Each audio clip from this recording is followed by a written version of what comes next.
साहेबांनी वाढदिवस कुठल्या एखाद्या हॉलमध्ये किंवा एखाद्या लॉन्स बुक करून डीजे लावून किंवा फटाके फोडून किंवा इतर खर्च करून अवांतर खर्च न करता या ठिकाणी पूजनीय भिक्खू संघाला भिक्खुनी संघाला भोजनदान देऊन आपला वाढदिवस साजरा करण्याचा त्यांनी मनाशी संकल्प केला आणि त्या संकल्प केल्यामुळे आज एवढा मोठा भिक्खू संघ।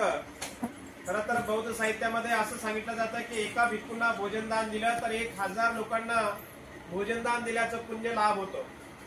आता मला वाटतं इथे जवळपास 20-25 भंती जे आहेत श्रामणेर संघ आहेत, चिवाधारी आहेत, तर एवढ्या मोठ्या भिक्खू संघाला भोजनदान दिलं याचं फार मोठं कुशल कार्यक्रम तुम्हाला लाभत आहे। सोबतच एक परिवार आहे संघर्ष नगर मधून आलेला गडकर परिवार। त्या गडकर परिवारातील बौद्ध उपासिका रेखा गडकर यांनी या भोजनामध्ये खीर म्हणून आणलेली आहे खीर।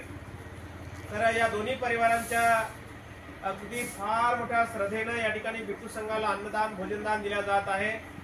दाने परिवारांनी खरं तर 3-4 दिवसा अगोदरपासून आपल्या मनामध्ये दान देण्याची भावना निर्माण करून अगदी या ठिकाणी भिक्खू संघाला भोजनदान देण्यासाठी त्यांची पूर्ण टीम रात्रीपासून पूर्ण सज्ज होते आणि वेळेच्या आत भोजन त्यांनी तयार करून भिक्खू संघाला भोजनदान देण्याचं पूर्ण त्यांनी मनाशी जो काही संकल्प केला होता तो संकल्प त्यांचा या ठिकाणी आज पूर्ण होत आहे।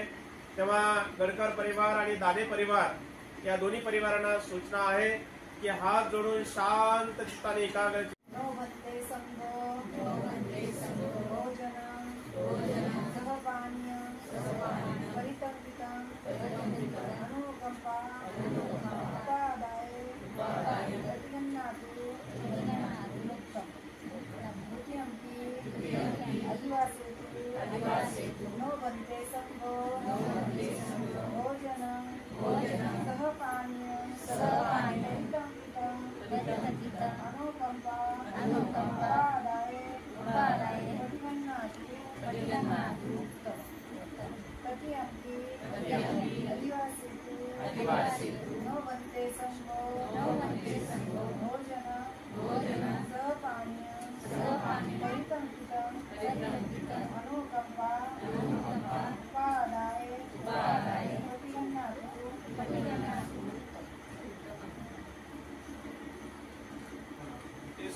आम्ही आमच्या दीर्घ सुखासाठी पुण्यकर्म म्हणून आमच्या परिवाराकडून भिक्खू संघास भोजनदान देत आहोत।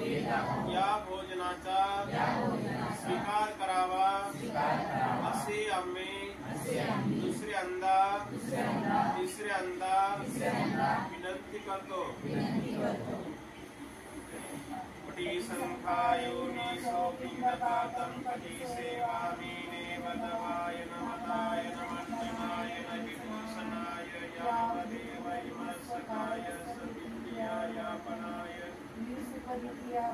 ब्रह्मचर्यानुगाय इति पुराणं च वेदनं पठेयंकामि नवं च वेदनं उपादेशामि यात्रा च मे भविष्यति।